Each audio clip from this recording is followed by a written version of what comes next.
сабағымызды бастаймыз. Тақияларыңызды дәл осы моншақтап тігіп алсаңыздар болады.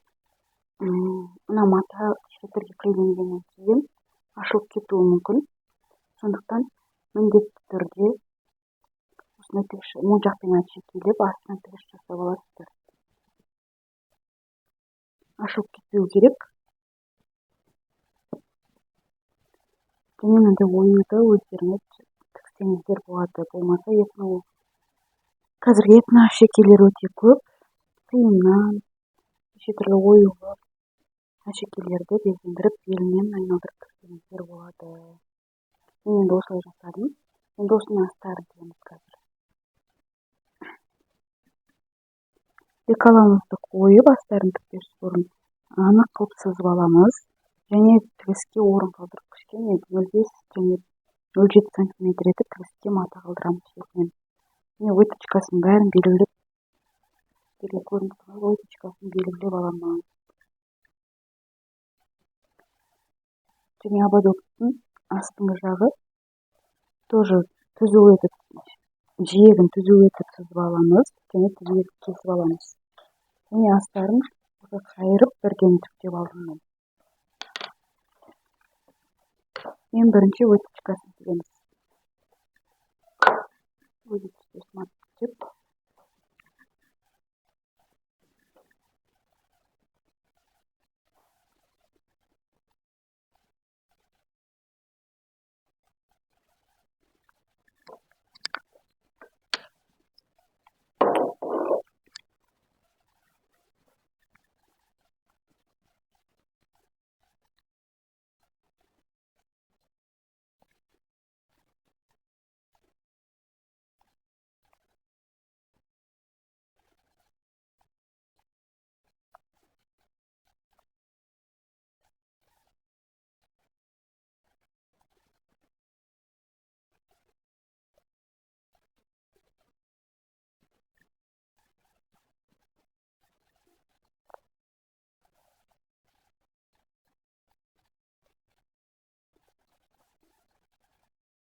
Çoğalып кетпеу үшін иінені бекітіп аламыз.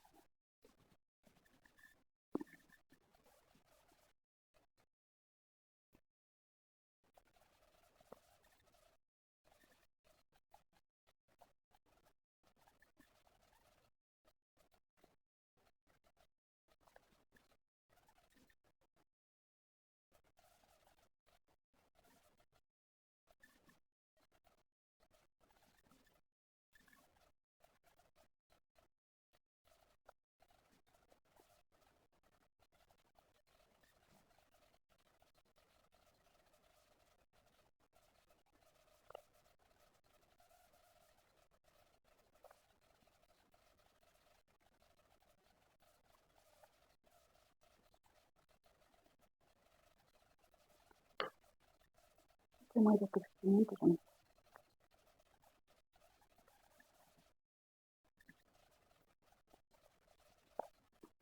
Қатты тартпаймыз.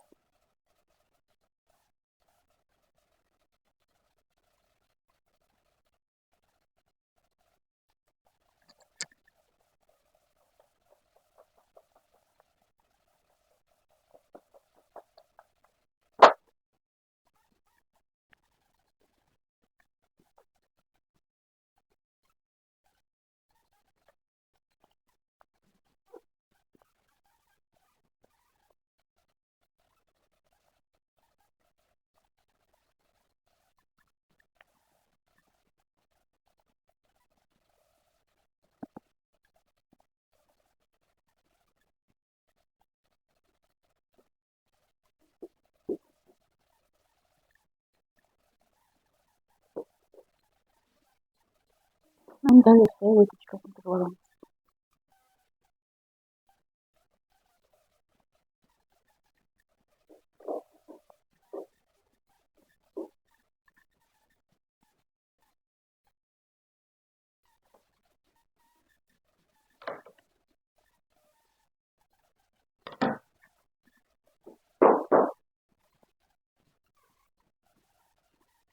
Мына жерін кейін үтіктеп жіберсеңіздер болады.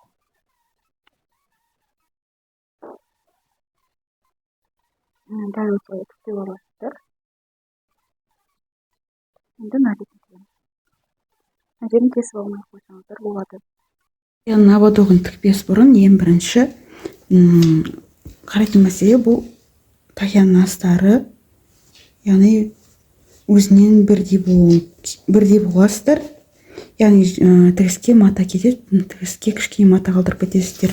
Астарын салған кезде сіздерде астар былайынан шап кетпеу керек.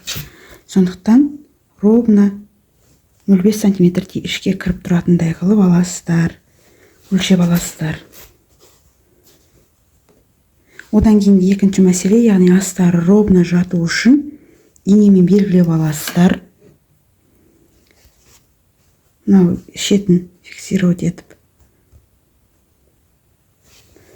Одан кейін бәрін өлшеп шығасыздар былайынан. Себебі астары менен сыртындағы ободогын бірдей қылып алсақ, кейде шын тіккен кезде мата бүріліп қалуы мүмкін. Осылай өлшеп аласыздар полный.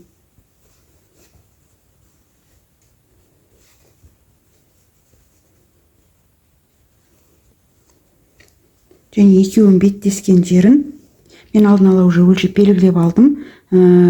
Карандашпен или ручкаменен, сабынменен, борменен белгілеп аласыздар. Яғни былай белгілеп, инемен белгілеп алып, осы жерге тігіс түсу керек сізде. Мен уже белгілеп алдым. Осы екі белгіні беттестірем дағы бір-біріменен. Осы жерден тігіс түсіретін болам. Осы жерден тігіс түсіріп аласыздар.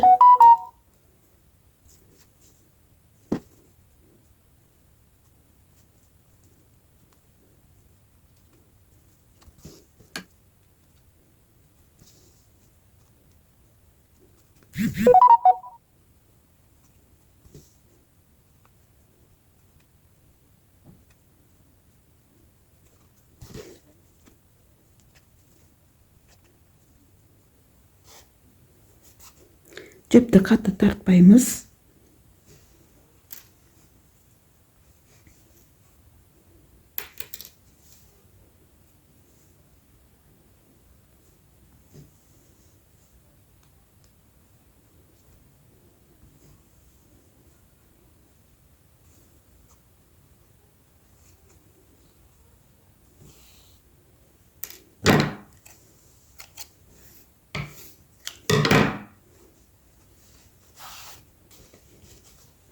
Мына жерді қалың болып кетпеу үшін ашып үтіктеп аламыз.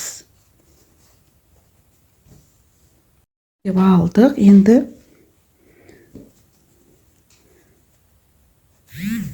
ровно 4 бұрышын белгілеп аламыз. Яғни бүктеп, мына бұрышын белгілеп аламыз.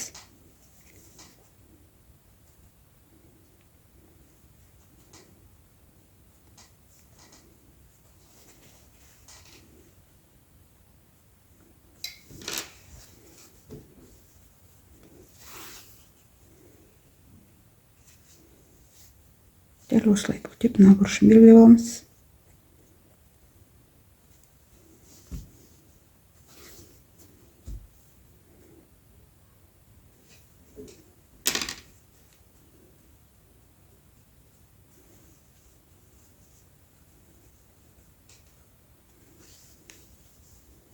Мына бұрышын да белгілеп аламыз.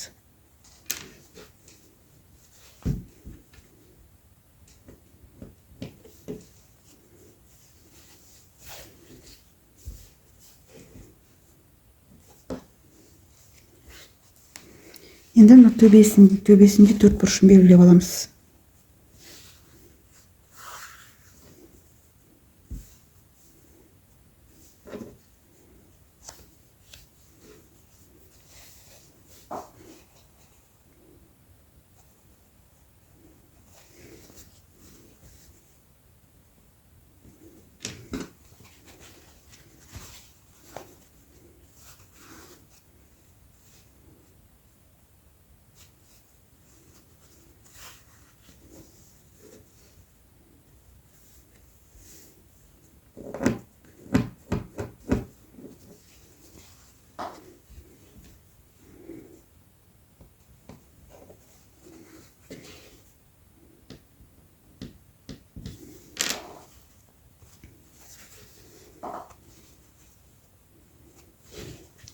Енді мына жердегі белгілерді бір-бірімен иімен қосып жазыңыздар.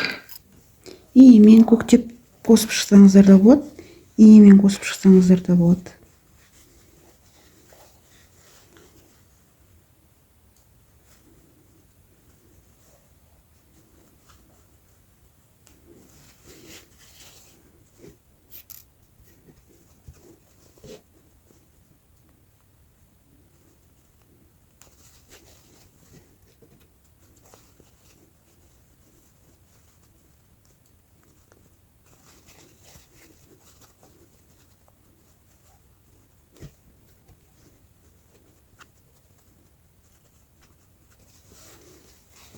Енді осыны айналдырып тігеміз.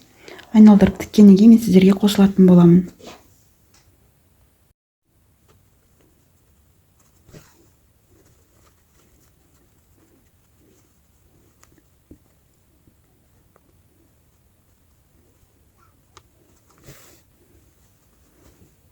Мына жерде марта артықта қалуы мүмкін. Сол жерлерді бүрлеп мына инеге дейінгі арақашықтықты осы арақашықтыққа кіргізіп тігуіміз керек. Мынадан асып кетпеу керек. Асып кетсе сәйкес келмей қалады. Сондықтан арақашықтан келтіріп тігесіздер.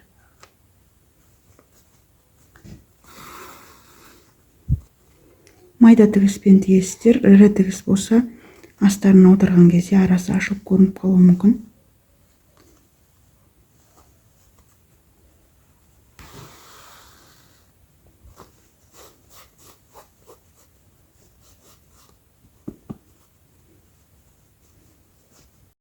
Бітірдік. Енді дәл осы күйінше астары осылай болады. Енді тақиямызға кигіземіз.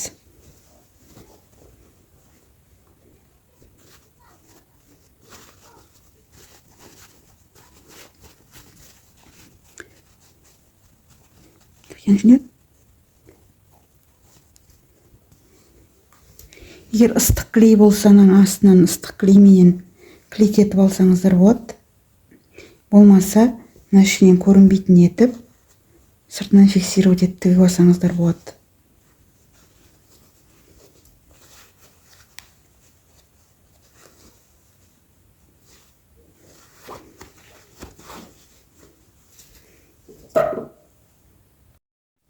Дәл сияқты тігіп алсаңыздар болады.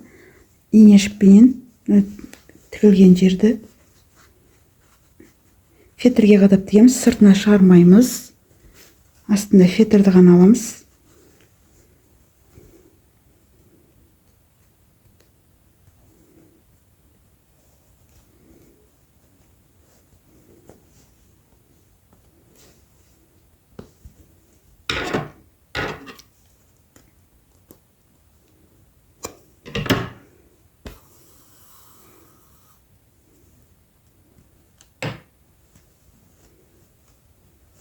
Бұл астар сыртқа қарай айналып шығып кетпеу үшін тек көктеп тігіп алсаңыздар болады. Болмаса клей болса, клейменен жапсырып алсаңыздар болады.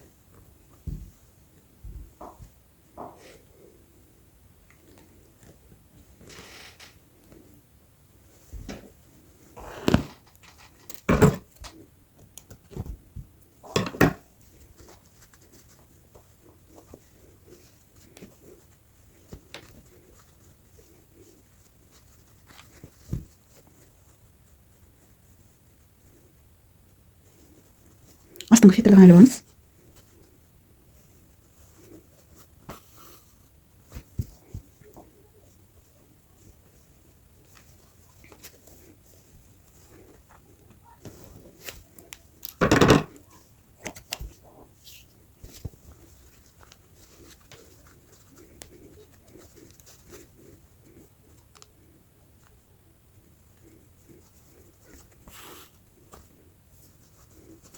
Төрт жерінен есіп көктеп аламыз. Астары астыға айналып түспетпеу үшін.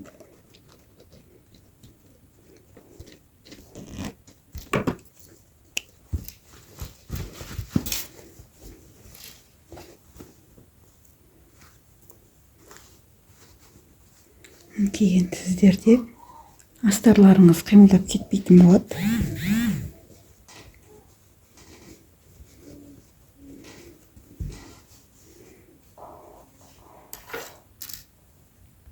астарды тігу үшін, қимылдап кетпеу үшін инеменен, болмаса паутинкаңыз болса, әр жерден жабыстырып алсаңыз болады паутинкамен. Мен енді үтік қоспай инеменен белгілеймін. Инеменен фиксировать етем әр жерден.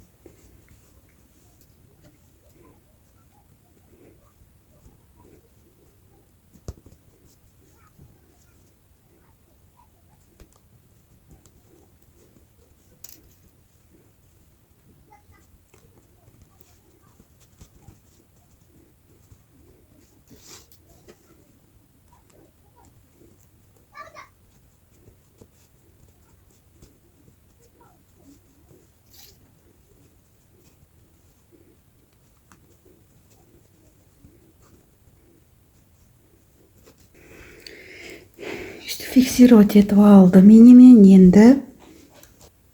Енді осыны көрінбейтін тігіспенен көктеп тігіп шығамыз. Айналдырып көрінбейтін тігіспенен тігеміз.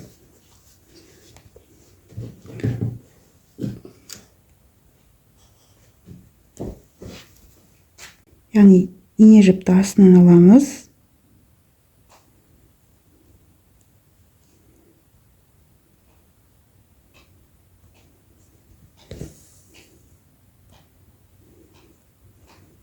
Фетрді қосып алып тігеміз. Фетрдің астынан.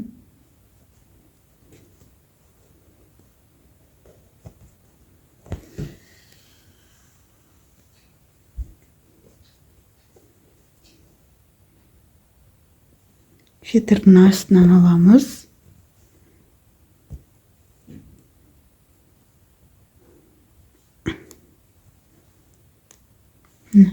Астардың шетінен аламыз көрінбейтін қылып. Жіптеріңіз мына жақта көрініп қалмасын.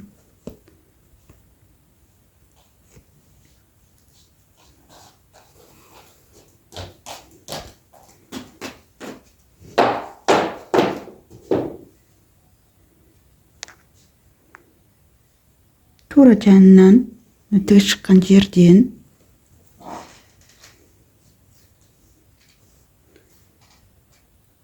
жанына кіргіземіз. Фетрдің астынан аламыз. Фетрді бірге аласыздар. Астардың жиегінен ғана аласыздар.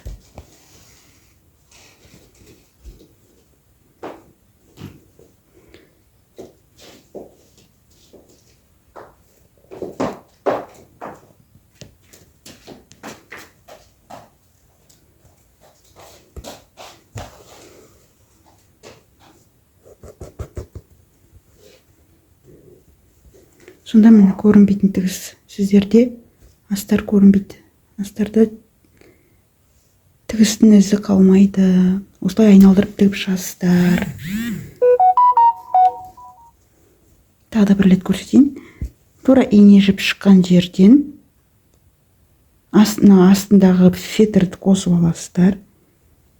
Фетрге инені кіргізесіздер. Астардан шығарасыздар.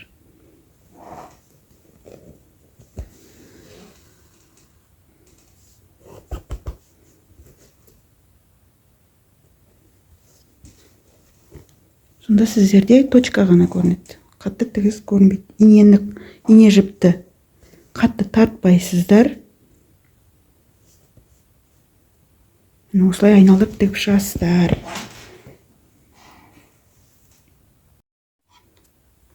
Тігіп бітірдік. Астары былай болады. Көрінбейтін тігіспен тіккен кезде. Дәл осылай тігіп көрсеңіздер болады.